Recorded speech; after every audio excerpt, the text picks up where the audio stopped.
नमस्कार। आज एक कट्टर मोदी भक्त की तरफ से रवीश कुमार सर को मेरी तरफ से एक सलूट।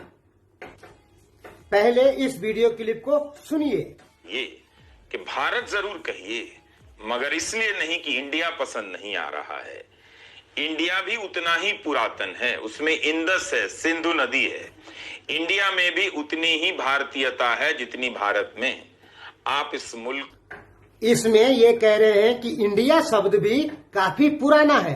हाँ दोस्तों, जब मैंने सही से दिमाग लगाया तब मुझे पता पड़ा इंडिया शब्द तो भारत से भी ज्यादा पुराना शब्द है। अब वो कैसे है? इंडिया यानी हिंदिया को इंडिया बोलते हैं। अंग्रेज लोग, विदेशी लोग अशुद्ध उच्चारण के कारण हिंदिया को इंडिया बोलना चालू कर दिए थे। और ये हिंदिया शब्द कहां से आया? ये आया सिंधिया से। और सिंधिया शब्द कहां से आया? ये आया सिंधु घाटी की सभ्यता से, जो कि भारत की एक प्राचीन सभ्यता है, जिस समय भारत शब्द था भी नहीं, क्योंकि सबसे प्राचीन सभ्यता है सिंधु घाटी की सभ्यता। हमारी जो सभ्यता है सिंधु घाटी की सभ्यता से ही भारत, आर्यवर्त आदि देशों का नाम हुआ है या नाम पड़े हैं, लेकिन सबका उद्गम जो स्थान है वो सिंधु घाटी ही है। असल में सिंधु घाटी में रहने वाले लोगों को सिंधिया कहा गया। अशुद्ध उच्चारण के कारण वो हिंदिया हो गया और तब आजकल कहला जाता है हिंदू। तो इंडस वैली जो है, हिंदस वैली, ठीक है, हिंदुओं की वैली। तो इंडिया जो शब्द है वो भारत से भी प्राचीन शब्द है। ये बिल्कुल सही बात कही रवीश कुमार जी ने। हालांकि मैं इनका कट्टर विरोधी हूं, क्योंकि आपको पता होगा कि हम लोग मोदी भक्त हैं और 100% है। 2010 से मोदी को चुनाव जिताने के लिए सोशल मीडिया पे बहुत बड़े स्तर पर काम करते हैं। हमें लोकतंत्र बिल्कुल पसंद ही नहीं है, ठीक है, हम तो भगवा राज वाले हैं। लेकिन और रवीश कुमार जी के विरोधी हैं, क्योंकि वो हमारे खिलाफ बोलते हैं। लेकिन फिर भी उन्होंने जो कहा उससे उन्होंने बहुत ही अच्छा कहा कि जैसे हमारी सोच है कि जो भारत शब्द का प्रयोग करेगा वो सच्चा देशभक्त होगा, लेकिन जो इंडिया शब्द का प्रयोग करेगा वो भी सच्चा देशभक्त होगा। इनकी बातों से ऐसा लग रहा है, जो कि सही है, क्योंकि इंडिया भी तो प्राचीन शब्द है। भारत तो बल्कि बाद में नाम पड़ा होगा। सिंधिया, सिंधु तो पहले से ही नाम था। तो इंडिया शब्द और सिंधिया शब्द एक ही है, ठीक।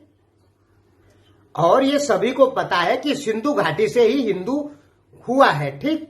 लेकिन फिर भी लोगों के दिमाग में ये बात नहीं है। वो यही सोचते हैं कि भारत ही पुराना शब्द है, इंडिया तो नया शब्द है। लोगों के दिमाग की उपज क्या है कि इंडिया तो नया शब्द है। इंडिया नया शब्द नहीं है, सबसे पुराना शब्द ही है इंडिया, जो कि विदेशी लोग हमें कहते थे।